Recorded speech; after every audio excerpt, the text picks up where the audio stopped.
अस्सलाम वालेकुम। Sports round up ICC champions trophy special के साथ मैं हूं रदा जमशेद। आज इस इवेंट का 8वां और ग्रुप बी का अहम मैच खेला जाएगा जो कि इंडिया और श्रीलंका के दरमियान होगा। इस बारे में मजीद अपडेट्स लेते हैं। हमारे साथ स्टूडियो में मौजूद हैं अली और ज़िशान। जी ज़िशान, क्या अपडेट्स हैं आज के मैच की? आज इंडिया और श्रीलंका के दरमियान जो काफ़ी अहम ग्रुप बी का मैच है उसमें इंडिया ऑब्वियसली फेवरेट है, लेकिन ये मैच मज़ेदार हो सकता है अगर श्रीलंका ये मैच किसी तरीके से जीत जाए, जो मुश्किल नज़र आता है। लेकिन अगर ये मैच श्रीलंका जीतने में कामयाब हो गया तो ग्रुप बी काफ़ी वाइड ओपन हो जाएगा, क्योंकि फिर इंडिया, श्रीलंका, पाकिस्तान और साउथ अफ्रीका तीनों सारों के एक एक विन हो जाएगी और ये फिर काफ़ी इंटरेस्टिंग हो जाएगा कि उसके बाद जो आखिरी 2 मैचेस जो ग्रुप के रह जाएंगे उसमें ये डिसाइड होगा कि कौन सी टीम अब सेमीफाइनल खेलेगी। अगर इंडिया की मैच जीत गया तो वो ऑब्वियसली ऑलमोस्ट सेमीफाइनल में पहुंच जाएंगे, लेकिन अगर श्रीलंका ये इंडिया को शिकस्त देने में कामयाब हो गया तो ग्रुप बी जो है वो काफ़ी एक्साइटिंग हो जाएगा और हम ये चाहेंगे कि ग्रुप बी एक्साइटिंग हो, क्योंकि चैंपियंस ट्रॉफी में अब तक जितनी बारिशें हुई हैं उसकी वजह से जो मैचेस हैं उस तरह से मज़ेदार नहीं हो रहे। तो अगर आज श्रीलंका जो है वो शिकस्त देने में कामयाब होता है इंडिया को तो ग्रुप बी जो है काफ़ी इंटरेस्टिंग होगा, जो अच्छी खबर होगी लोगों को। क्या स्ट्रेटेजी अगर इंडिया रखे तो आपको लगता है ज़िशान कि वो जीत सकते हैं? मेरा ख्याल है कि इंडिया को कोई ख़ास स्ट्रेटजी रखने की ज़रूरत नहीं है। इंडिया की टीम श्रीलंका से स्ट्रॉन्ग है, ये सबको पता है। इंडिया के जो बैट्समैन हैं वो सुपीरियर हैं, इंडिया के हैं वो उनसे ज़्यादा तजुर्बेकार हैं और ओवरऑल इंडिया की जो स्ट्रेंथ है वो श्रीलंका से ज़्यादा है। तो इंडिया को कोई बहुत ज़्यादा चीज़ें करने की ज़रूरत नहीं है। इंडिया को अपनी नेशनल गेम खेलनी चाहिए, जो प्लान उन्होंने बनाया है वो उस पर अमल करें। और श्रीलंका जो है वो इतनी कोई ख़ास अब बड़ी टीम नहीं रही उस तरह से। संगाकारा और जयवर्धने के जाने के बाद वो काफ़ी स्ट्रगल कर रहे हैं। उनके कैप्टन जो मैथ्यूज़ वो भी अब पिछले कुछ 1 साल से इंजरीज़ का शिकार होकर टीम से अंदर बाहर हो रहे हैं, वैसे भी टीम अनसेटल है। तो मेरा ख्याल है कि इंडिया के लिए कोई बहुत ज़्यादा मुश्किल नहीं होनी चाहिए। क्यों अली, क्या लगता है कि कितनी अच्छी परफॉर्मेंस देगी आज श्रीलंका की टीम? श्रीलंका की टीम देखते हैं। साउथ अफ्रीका का पहला मैच था, उनके लिए टूर्नामेंट के जो ओपनिंग मैच था उन्होंने रन्स दिए थे बहुत ज़्यादा। इन दी एंड उन्होंने कंटेन कर लिया था साउथ अफ्रीका किसी ना किसी तरह से, लेकिन जब उनकी बैटिंग के बाद मतलब बारी आई थी तो शुरू में तो उन्होंने बहुत अच्छा फ्लाइंग स्टार्ट दिया था, लेकिन फिर एकदम उनका क्लैप्स हुआ और वो जो उनकी साउथ अफ्रीका के जो पाकिस्तानी निजाज स्पिनर हैं इमरान ताहिर, उन्होंने एकदम से बिल्कुल ही उनकी बैटिंग के परखच्चे उड़ा दिए थे और श्रीलंका की बैटिंग बिल्कुल क्लैप्स कर गई थी। आज के मैच में भी जो 99 मेरी पर्सनल ओपिनियन में तो 99 और 1% के कंपैरिजन है। इंडिया बिल्कुल ही फेवरेट है, कम्प्लीटली फेवरेट है। कोई खास स्ट्रैटेजी बनाने की ज़रूरत नहीं होगी इंडिया को, जैसे वो चले आ रहे हैं, जैसे उनकी एग्रेसिव स्ट्रैटेजी है, बैटिंग हो या बॉलिंग हो या फील्डिंग हो, हर चीज़ में, हर शोबे में वो एग्रेसिव रहते हैं और वो आज भी वैसे ही रहेंगे और मेरे ख्याल में तो काफ़ी लाइट लेके मैच लेंगे। अगर इंडिया टॉस जीत जाता है इस मैच का तो क्या लगता है कि बैटिंग पहले लेनी चाहिए या बॉलिंग? मेरे ख्याल में तो वो बैटिंग के साथ ही जाएंगे। इंडिया यूजुअली जब भी टॉस जीता तो वो बैटिंग के साथ ही जाता है, वो बैटिंग के ऊपर ज़्यादा ट्रस्ट करते हैं अपनी as compare to bowling. Bowling वैसे भी उनकी थोड़ी सी बैटिंग कंपैरेटिवली अगर देखा जाए तो थोड़ी सी वीक है, इसलिए वो हमेशा ज़्यादातर तो बैटिंग के साथ ही जाते हैं। अब कंडीशंस क्या हैं वहाँ की, ज़िशान क्या है वैसे? ओवर की जो पिच है वो नॉर्मली काफ़ी अच्छी होती है बैटिंग के लिए, तो हम ये उम्मीद कर सकते हैं कि वो लंबा स्कोर करेंगे अगर इंडिया पहले बैटिंग करता है। और नॉर्मली जो ओवर है उस पर रिवर्स स्विंग देखने में आती है, लेकिन ये नॉर्मली तब होता है जब बहुत ज़्यादा गेंद पुराना हो, और अब तो वनडे में 2 गेंद यूज़ हो रहे हैं तो ये इस बात चांस कम नहीं है कि ये गेंद पुराना होगा। वेदर कंडीशन क्या रहेगी आज? आज वेदर की पोजीशन अच्छी है, बारिश के चांसेस नहीं है फिलहाल तो नहीं है, लेकिन इंग्लैंड के मौसम का कोई पता नहीं होता, अचानक ही बारिश शुरू हो जाती है, अचानक ही धूप निकल आती है। तो हम ये नहीं कह सकते कि बारिश नहीं होगी, लेकिन चांसेस यही हैं कि बारिश नहीं होगी। तो अब मेरा ये ख्याल है कि अगर इंडिया टॉस जीता है तो उसे बॉलिंग करनी चाहिए, क्योंकि इंडिया के पास चेस के लिए इनके पास काफ़ी अच्छे बैट्समैन मौजूद हैं और श्रीलंका की जो बॉलिंग है वो कोई बहुत ज़्यादा स्ट्रॉन्ग नहीं है। तो अगर इंडिया चेज भी करेगा तो इंडिया को उतने बड़ा कोई इश्यूज़ नहीं खड़े होने चाहिए। विराट कोहली जो उनकी चेज में 16 सेंचुरी हैं तो ये साबित कर चुके हैं कई दफ़ा कि जब भी चेज का मौका आता है तो विराट कोहली खड़े हो जाते हैं हमेशा, और श्रीलंका के खिलाफ उनका रिकॉर्ड वैसे ही बहुत अच्छा है। तो मेरा ये ख्याल है कि अगर वो चेज भी करेंगे तो उनको कोई इशू नहीं होगा। इशू श्रीलंका को होगा कि अगर उन्हें चेजिंग के लिए जाना पड़ता है तो शायद उनके बैट्समैन उतने ज़्यादा केपेबल नहीं हैं कि वो इंडिया के अगर 300 सवा 300 रन बना दे तो वो चेज़ करें, तो ये इशू श्रीलंका को ज़रूर हो सकता है। क्यों आपका क्या ख्याल है? ज़िशान बिल्कुल ठीक कह रहे हैं, लेकिन श्रीलंका को एक्चुअली श्रीलंका को जब से इनके जो लेजेंड्स हैं जैसे कि संगाकारा हो गए, महिला जयवर्धने हो गए, जब से इन्होंने रिटायरमेंट लिया तो श्रीलंका की टीम, जो श्रीलंका की क्रिकेट टीम है वो काफ़ी डाउनफॉल का शिकार है। लेकिन श्रीलंका कमबैक कर सकता है अगर चाहे तो। उनके जो कैप्टन है खास करके एंजेलो मैथ्यूज़ जो उनके कैप्टन हैं उनको फ्रंट से लीड करना होगा। कैप्टन को हमेशा, किसी भी टीम का कैप्टन उसको फ्रंट से लीड करना होता है। मैथ्यूज को भी फ्रंट से लीड करना होगा। उन्हें अच्छी बैटिंग का ना सिर्फ मुजाहरा करना होगा बल्कि बॉलिंग में भी उनको अच्छी परफॉर्मेंस देनी होगी और वो फ्रंट से लीड करेंगे, बाकी टीम को इंस्पायर करेंगे, तो तब ही श्रीलंका जीत सकता है। की टीम अगर बैटिंग स्टार्ट करती है तो क्या ख्याल में किससे ओपनिंग करवानी चाहिए उनको मैच की? कौन सा ऐसा बैट्समैन है जो उनके लिए ज्यादा फेवरेबल? मेरे ख्याल में जिशान आजकल ओपनिंग पे उनके जो परेरा वो काफ़ी अच्छे हिटर हैं, हिट आउट करने के लिए मशहूर हैं, विकेट कीपर बैट्समैन है। साउथ अफ्रीका के अगेंस्ट भी आगे और वो एक ऐसे बैट्समैन है जो कि मतलब को पावर प्ले का बहुत अच्छा इस्तेमाल कर सकते हैं, गेंद उन फील्ड के ऊपर से निकाल सकते हैं। तो मेरा ख्याल है कि वो उनसे ओपन करा सकते हैं, लेकिन ये ज़ाहिर उनकी अपनी स्ट्रेटजी होगी कि वो उन्हें ऊपर के नंबर पे यूज़ करते हैं, उन्हें मिडल ऑर्डर में यूज़ करते हैं, ये उनकी स्ट्रेटजी होगी। लेकिन मेरा ख्याल है वो उन्हें ऊपर यूज़ कर सकते हैं इंडियन पेसर्स के खिलाफ, क्योंकि समटाइम्स अगर इंडियन पेसर्स पे अटैक हो तो वो भी इरेक्टिव हो जाते हैं, वो भी बाउंड्री के लिए चौकों की गेंदें देना शुरू कर देते हैं। तो हो सकता है श्रीलंका की स्ट्रेटजी कामयाब हो जाए, लेकिन ज़ाहिर है ये उनका अपना प्लान है। यही है कि मतलब कि अगर श्रीलंका को मैच जीतना है तो उन्हें एग्रेसिव होकर क्रिकेट खेलनी होगी। इंडियन बॉलिंग खासकर अगर उनकी पहले बैटिंग आ जाती है तो इंडियन बॉलिंग इतनी एक्सपीरियंस नहीं है जितनी कि साउथ अफ्रीका की थी। अब अगर वो इंडियन बॉलिंग के खिलाफ जाते हैं और शुरू में एग्रेसिव क्रिकेट खेलते हैं, अटैक करते हैं इंडियन बॉलर्स के ऊपर, तो इंडियन बॉलर्स चूंकि अभी इतना ज़्यादा एक्सपीरियंस नहीं है तो वो अंडर प्रेशर आ सकते हैं और यहाँ पे श्रीलंका को एडवांटेज हासिल हो सकता है। तो श्रीलंका मेरे ख्याल में अगर बैटिंग करेगा तो उनकी भी यही स्ट्रेटजी होगी कि वो जाते साथ ही अटैक कर दें। चलिए ये फैसला तो अभी थोड़ी देर में हो ही जाएगा कि कौन सी टीम पहले बैटिंग करती है और कौन सी बॉलिंग। ये तो होगी आज के मैच की बात। अली अगर हम करें कल की मैच की बात तो पाकिस्तान की टीम को ऐसी क्या खुशखबरी देने की हमें खबर मिली थी कि वो इतना अच्छा प्ले कर गए और वो भी मतलब इतनी बड़ी टीम के आगे। रिदा, पाकिस्तानी टीम हमेशा से, जैसे हम हमेशा कहते हैं कि वो दुनिया क्रिकेट के अनप्रेडिक्टेबल टीम है।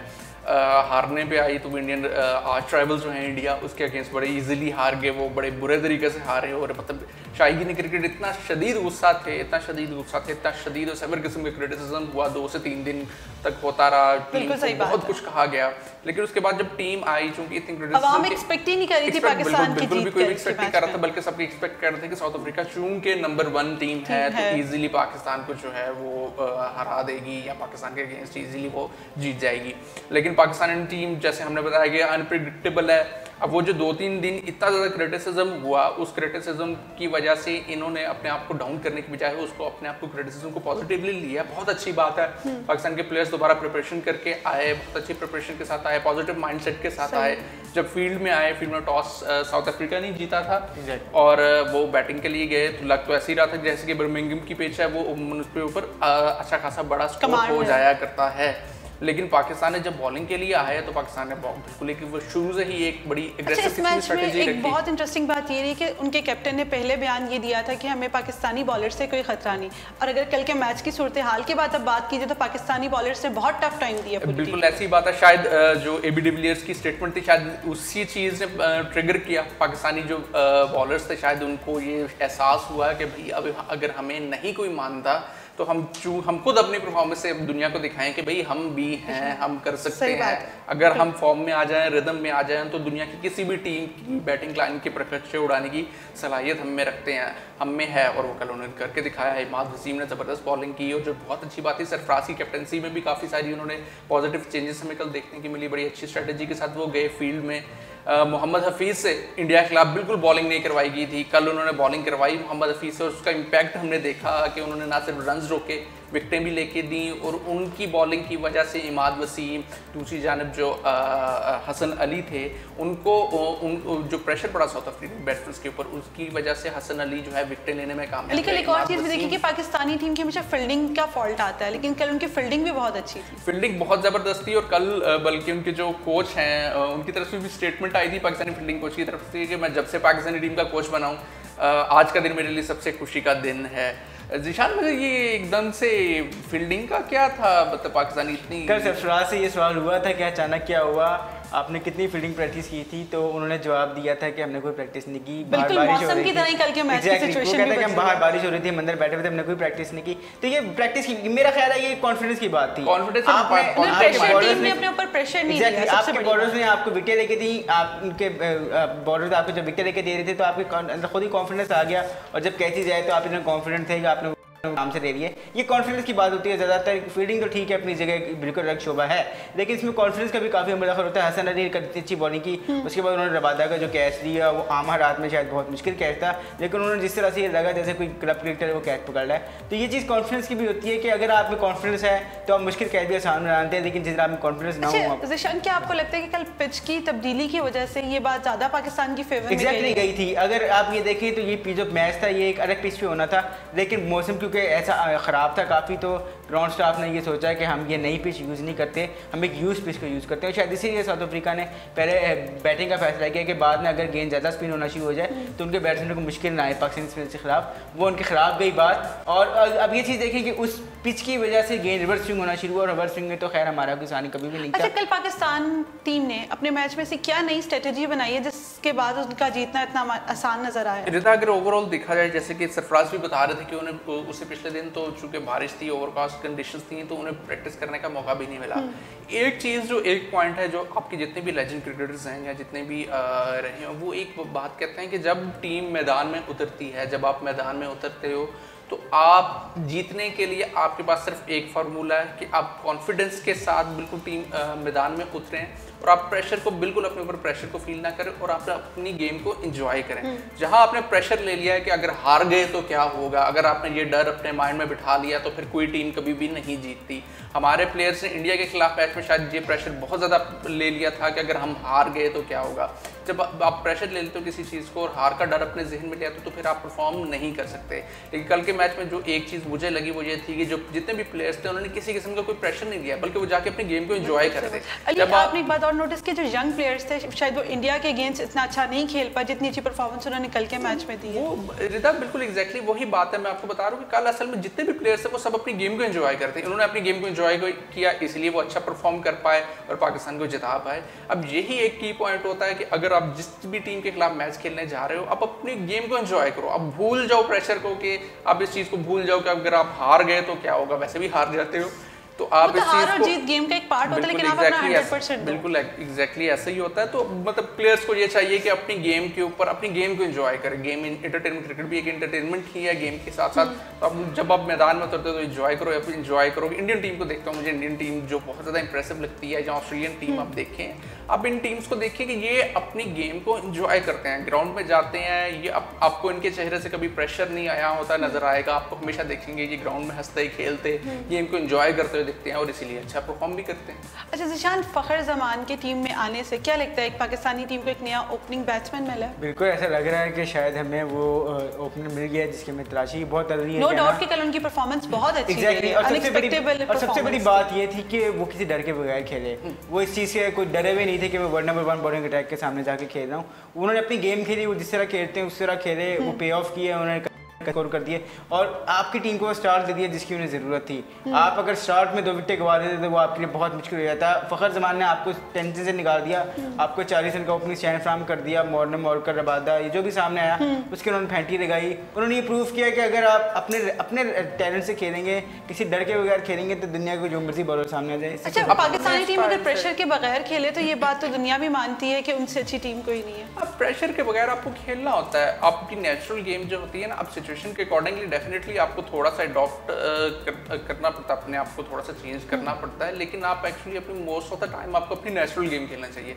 फ़खर ज़मान कल डेब्यू था उनका, डेब्यू में उनकी जो अच्छी बात थी जिसने पाकिस्तान को बहुत ज़्यादा 2 के उन्होंने 31 रन किए, लेकिन वो 31 रन कोई छोटी इनिंग नहीं थी। अगर आप उसको इम्पैक्ट अगर उसका देखो तो उसका इम्पैक्ट ये था कि उन्होंने आते साथ ही जितने भी ओपनिंग बॉलर्स थे साउथ अफ्रीका के, उनके ऊपर अटैक किया। अटैक करने से क्या हो गया, साउथ अफ्रीका के बॉलर्स जो पहले चाह रहे थे कि उनके ऊपर आते साथ ही अटैक करें, विकेट्स लें, तो वो एकदम बैकफुट पे चले गए। जब वो बैकफुट पे चले गए तो तभी पाकिस्तान को एडवांटेज हुआ। ओपनिंग बल्लेबाज, आज की जो मॉडर्न डे क्रिकेट है उसमें ये बहुत ज़्यादा इंपॉर्टेंट रोल होता है ओपनिंग बल्लेबाज का। ओपनिंग बल्लेबाज जो अगर अटैक करना शुरू कर दे बॉलर्स के ऊपर तो वो जो फील्डिंग साइड होती है उसके ऊपर बहुत ज़्यादा प्रेशर आ जाता है। काफ़ी अरसे से पाकिस्तान ये चीज़ लैक कर रही थी और कल के मैच में फ़खर ज़मान ने काफ़ी अरसे से वैसे कहा जा रहा था कि उनको टीम में लाया जाए और कल लाया गया तो उन्होंने परफॉर्म करके अच्छा, अगर हम एक और यंग प्लेयर की बात करें, हसन अली जो कि मैन ऑफ द मैच चल रहे हैं, कल क्या ऐसी उनकी परफॉर्मेंस में खास बात रही है कि उन्हें direct man of the match का अवार्ड मिल गया? सिंपल, हसन अली को अपनी स्ट्रेंथ का पता था, उनको मालूम था कि वो जो कर सकते हैं वो कोई और नहीं कर सकता। ये स्ट्रेंथ इंडिया के अगेंस्ट क्यों नहीं आई इन प्लेयर्स? नहीं, स्ट्रेंथ असल में इंडिया के लिए कोशिश तो की थी। ये प्रॉब्लम ये थी कि जो शुरू में असल में हमने इंडिया के खिलाफ इंडिया के मैच के बाद भी ये बात की थी, इन्होंने शुरू में जो मिस फील्ड्स की, जो कैचेस ड्रॉप किए, उसका प्रेशर इतना आ गया कि वो उसको हैंडल नहीं कर सके। शुरू में शायद थोड़ी एफर्ट दे रहे थे, कोशिश कर रहे थे कि किसी ना किसी ने इंडिया को कंटेन करें, और कर भी रहे थे। मेरे ख्याल में 5 से नीचे तक ले आए थे वो रन रेट इंडिया का। लेकिन उसके बाद जब वो कैचेस ड्रॉप हुए और उसका प्रेशर इतना इनके ऊपर आया है कि मिस फील्ड्स होना शुरू हो गई, और उसके बाद फिर मैच हाथ से निकल गया। क्योंकि ये पिच जो थी ये पाकिस्तानी बॉलर्स की काफी सूटेबल थी, थोड़ी स्लो थी, थोड़ा टर्न भी था, और पिच से ज्यादा मुझे लगता है इनकी स्ट्रेटजी भी बहुत अच्छी है। स्ट्रेटजी ऑब्वियसली अच्छी हो जाती है जब आपको बॉलर्स आपको अच्छी बॉलिंग करके दे रहे हैं, आपके फील्डर आपका साथ दे रहे हो, तो आपकी हर स्ट्रेटजी काम करती है, आपका हर प्लान काम करता है। इवन आप ग्राउंड में खड़े होकर प्लान बना रहते हैं, वो भी काम करता है। जब आपको बुरा दिन होता है उस दिन आप जितनी अच्छी मर्जी प्लान बना रहे हैं, अगर आपको बुरा दिन है तो फिर उस दिन आपके साथ। चलिए, हम उम्मीद करते हैं कि पाकिस्तान अगले भी अपने मैचेस में इसी तरह परफॉर्म करे और इसी तरह जीत के अवाम को खुशी का तोहफा दे।